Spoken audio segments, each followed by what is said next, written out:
Ma fée est entrée dans ma vie parce qu'elle était très bien exposée au musée et que je ne connaissais pas cette école de Croque-Joran. Et j'ai donc été immédiatement séduite. Et en fait, elle est tombée en arrêt devant cette tapisserie et elle m'a dit « Mais mon Dieu, je rêve tellement de vivre avec cette œuvre ». Et je lui ai dit « Écoutez Francine, qu'à cela ne tienne, on va la retisser ». Et alors elle m'a dit « Chiche ». Ben, j'ai dit « Allez, on y va ».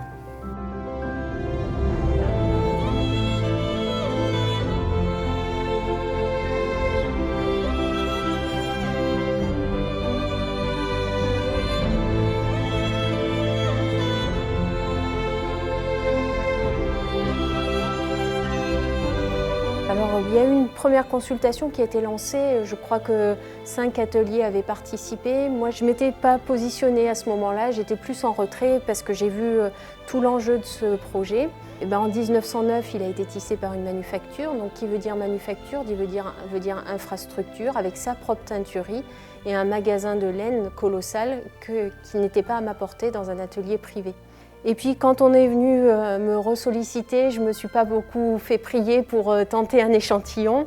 Donc là, je l'ai réalisé personnellement avec juste l'aide d'Alain Chanard pour le traitement des chairs. Et puis l'échantillon, du coup, a été validé et il a déclenché cette belle aventure. Voilà.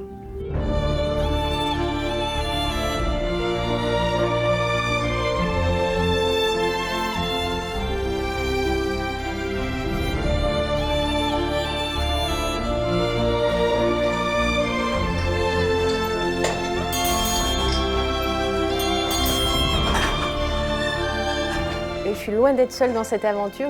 Toute l'équipe a été à mes côtés, m'a entourée pour mener à bien ce projet. Donc on a bien sûr les lissiers que je félicite pour leur travail.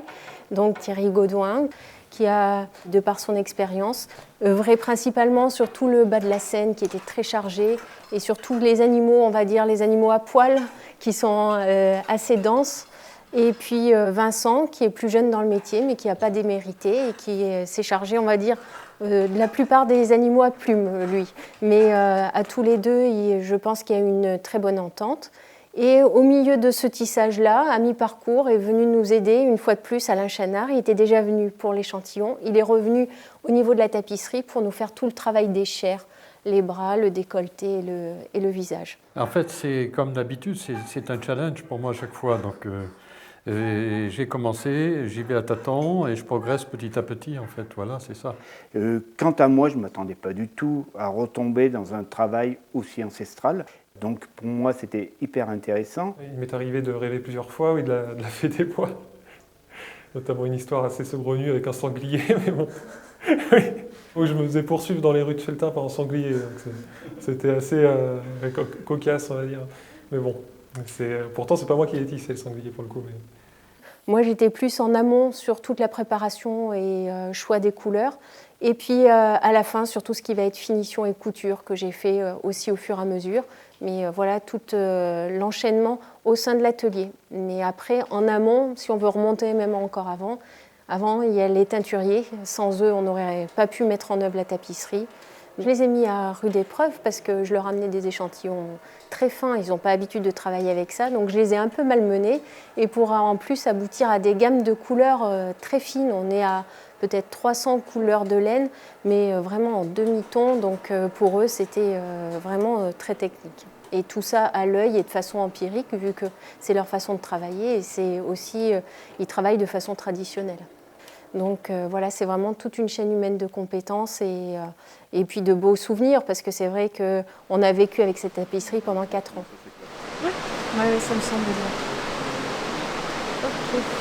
Je pense qu'il faut lui en mettre un petit coup encore. Ouais, tout petit coup de jaune. Ouais. Je prends juste du jaune.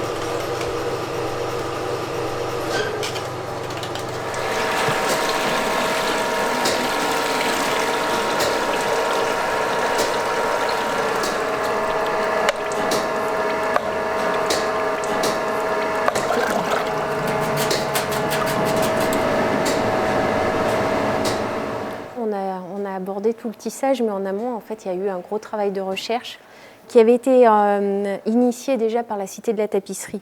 Donc toute l'équipe de la Cité ont déjà fait un travail de recherche au contact même de la tapisserie de la Fée des Bois. Ils ont référencé toutes les techniques dans un cahier des charges très précis. Donc ça a été un gros travail qui a pu nous guider après dans certaines étapes de réalisation du tissage. Dans l'échantillon qui nous a été demandé de faire, toutes les difficultés principales du panneau ont été rassemblées dans cet échantillon. Donc on retrouve bien sûr le travail de chair, pour lequel on retrouve le moineau sur son épaule, qui fait partie aussi des difficultés, des volatiles, et puis les pelages au niveau de l'écureuil. Voilà. Pour ce qui est des bordures, on voit que les rouges n'ont pas encore la vivacité souhaitée, mais à l'époque, on travaillait sur l'endroit du tissage. Donc on n'était pas encore dans la version définitive qui va nous intéresser pour la suite du projet, où là, par contre, on avait la nécessité de partir sur les couleurs de l'arrière qui étaient mieux préservées. L'original, une fois qu'on l'a inversé, les couleurs étaient énormément dégradées par le temps. Et ça n'a pas été évident en fin de compte, parce qu'à un moment donné, on avait des chapelets, il y a eu des prélèvements, mais ces prélèvements étaient aussi abîmés. Donc il a fallu à un moment donné utiliser la méthode des anciens, c'est-à-dire ne pas hésiter à utiliser des vieilles flûtes qui ont plus d'un siècle, des couleurs qui ont été utilisées à cette époque, des mélanges, pour pouvoir faire l'échantillonnage à l'origine sur cette tapisserie. Du coup, on a abouti à notre catalogue définitif de couleurs de laine, donc codifié et numéroté, mais avec une gamme qu'on peut voir très très fine, où on passe d'une valeur à l'autre par demi-ton ou quart de ton. Hein. C'est-à-dire qu'à l'œil nu, c'est à peine sensible. On a les ocres, les jaunes, les rouges, avec les rouges de la bordure si caractéristiques et si chères à Francine Ortiz. En fait, le cœur de la tapisserie, c'est les couleurs de la nature, et la bordure rappelle que c'est une œuvre humaine.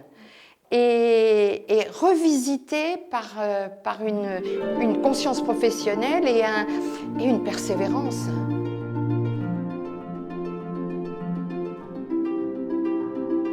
En plus, comme support, on a travaillé sur cette image haute définition qui a été réalisée par Alta Definizione. C'est une maison italienne qui a fait un travail de très grande définition de la tapisserie.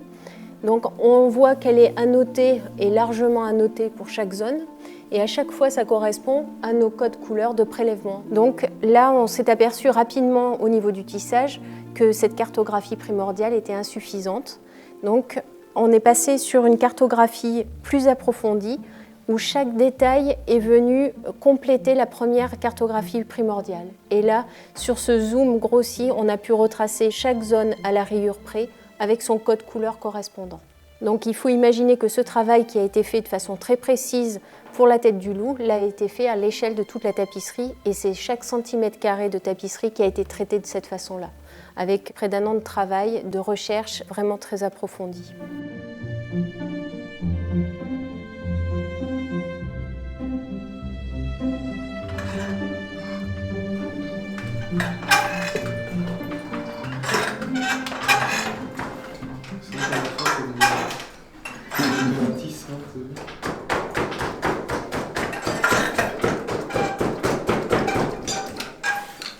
La Fée des Bois, dans l'ensemble, c'était un travail qui demandait de la discipline, de l'exigence, aussi un peu, voire énormément d'insouciance, parce qu'il fallait vraiment avoir la tête sur les épaules, mais à un moment donné avoir une énorme liberté pour s'attaquer à un projet aussi énorme. Donc retisser à l'identique une tapisserie qui avait plus d'1 siècle, et dans l'état qu'elle était, c'était pas gagné, c'était pas évident du tout. Et il a fallu qu'on se remette complètement en question. Et en plus, c'était intéressant parce que cette tapisserie, c'est une sorte d'allégorie de la Creuse. Elle fascine, elle a une espèce de charme indéfinissable. Et elle est connue des lissiers, et chacun des lissiers a sa version sur le nombre de couleurs, comment elle a été tissée. Et on s'est aperçu que c'était autrement plus complexe que ce que chacun racontait sur le sujet. Particulièrement le sanglier, car je trouve parmi les animaux, ça a été la bête la plus détruite dans le temps, et surtout les couleurs les plus dégradées. Et ça n'a pas été évident, parce que même une fois j'avais composé mes couleurs, au tissage, la réaction des couleurs était encore différente. Il y a des couleurs qui étaient plus hautes, d'autres plus basses, et ça n'allait pas. Donc, il a fallu redéfaire quasiment 2 fois le sanglier au niveau du tissage pour recomposer une 3e fois le sanglier avec les bonnes couleurs et la bonne hauteur. C'est un travail très exigeant, donc c'est un maître œuvre, comme on disait à l'époque d'Antoine Joran, c'est-à-dire une des pièces maîtresses qui feront partie de l'atelier. Donc on est très fiers tous à notre niveau d'y avoir participé. Et puis ça nous a fait progresser aussi au niveau technique. On s'est approché au plus près de l'écriture de nos prédécesseurs qui ont été ici en 1909. Et en regardant bien, on les suivait pas à pas, on suivait le fil. Et ça, c'était toujours très émouvant aussi de sentir une continuité entre cette génération et puis nous qui avons repris le flambeau pour ce retissage. Et bien entendu, il faut souligner aussi la bonne volonté et l'attente de la commanditaire, parce que je ne connais pas beaucoup de commanditaires qui commandent une tapisserie et qui attendent 4 ans pour la recevoir. Donc, je lui dis chapeau aussi pour sa patience. Je ne savais pas à quoi je m'engageais. Et peut-être ne faut-il pas le mesurer et partir dans une aventure comme ça où on est la première surprise et puis la première en attente de, et puis la confiance s'installe et puis après on va d'étape en étape et chaque étape est un bonheur parce que c'est sur le bon chemin.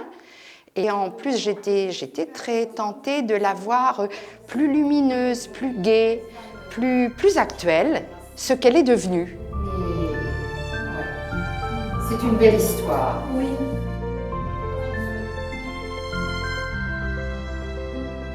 On a essayé de relever ce défi, maintenant on attend la tombée officielle de cette tapisserie pour voir si on a mené cette mission au bout et correctement, c'est-à-dire professionnellement, en respectant toutes les donnes qu'on nous avait demandées et exigées. Quand on était au début, on était pressé d'en finir. Maintenant qu'on est à la fin, on se dit, bon, bah, comme à peu près toutes les tapisseries, cela dit, on n'est pas si pressé que ça au final.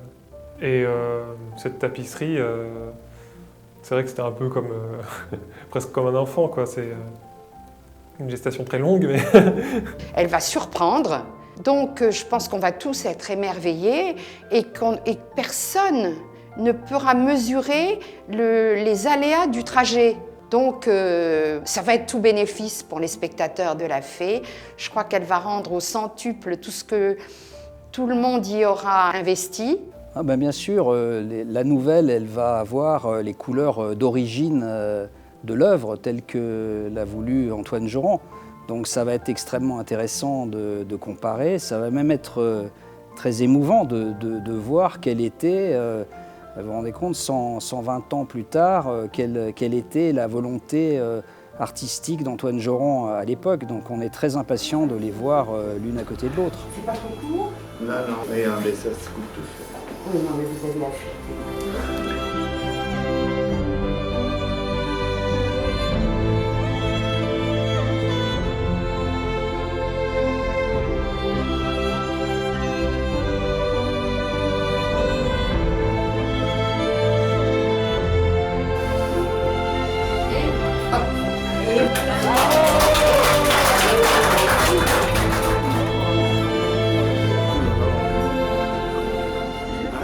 Allez ma belle, reprends ta liberté. Voilà.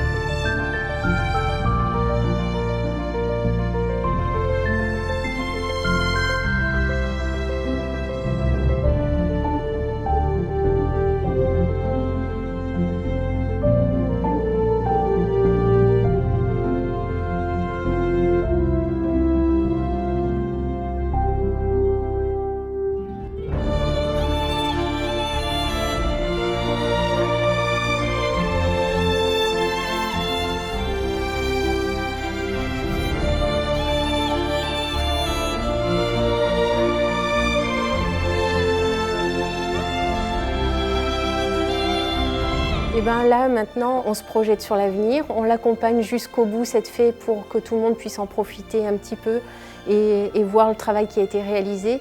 Mais nous, de notre côté, maintenant, il est temps de nous projeter vers d'autres projets et qui nous mèneront sûrement vers de belles choses encore.